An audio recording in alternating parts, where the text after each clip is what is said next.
Hi friends, first week నామినేషన్స్లో ఉన్న 6 కంటెస్టెంట్స్కి అయితే survey poles ప్రకారం ఓటింగ్ రిజల్ట్స్ ఎలా ఉన్నాయో ఈ వీడియోలో చూసేద్దాం. ఇవి కేవలం సర్వే పోల్స్ మాత్రమే. ఓటింగ్ పోల్స్ అయితే ఇంకా ఓపెన్ అవ్వలేదు. నైట్ ఎపిసోడ్ తర్వాత ఓటింగ్ పోల్స్ ఓపెన్ అవుతాయి.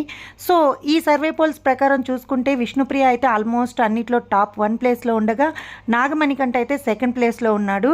థర్డ్ ప్లేస్లో పృథ్వీ ఉండగా ఫోర్త్ ప్లేస్లో శేఖర్ భాష ఉన్నాడు. ఇక సోనియా, బేబక్క వీరిద్దరూ అయితే ఆల్మోస్ట్ అన్ని సైడ్స్లో కూడా డేంజర్ జోన్లో ఉన్నారు. ఈ ఒక్క సైట్లోనే కాకుండా రిమైనింగ్ సైట్స్లో చూసుకుంటే ఇక్కడ సోనియా అయితే ఎలిమినేషన్ జోన్లో ఉంది, బేబక్క కొంచెం సేఫ్ జోన్లో ఉంది. ఈ సైట్లో చూస్తే మాత్రం పృథ్వీరాజు టాప్ 2 ప్లేస్లో ఉన్నాడు. అయితే పృథ్వీకి మణికంఠకి అయితే సేమ్ ఓటింగ్ అనేది జరుగుతూ ఉంది. ఇప్పుడు మీరు చూస్తున్న సైట్లో అయితే బేబక్క 4th ప్లేస్లో ఉండగా శేఖర్ భాష అయితే 5th ప్లేస్లో ఉన్నాడు. ఇక సోనియా అయితే ఎలిమినేషన్ జోన్లో ఉంది. సో ఈ వీక్ మీ ఓట్ ఎవరు ఎలిమినేట్ అయ్యే ఛాన్స్ ఉందా అనేది కమెంట్ సెక్షన్లో షేర్ చేయండి. వీడియో నచ్చినట్లయితే ఒక లైక్ ఇవ్వడం మాత్రం మర్చిపోకండి.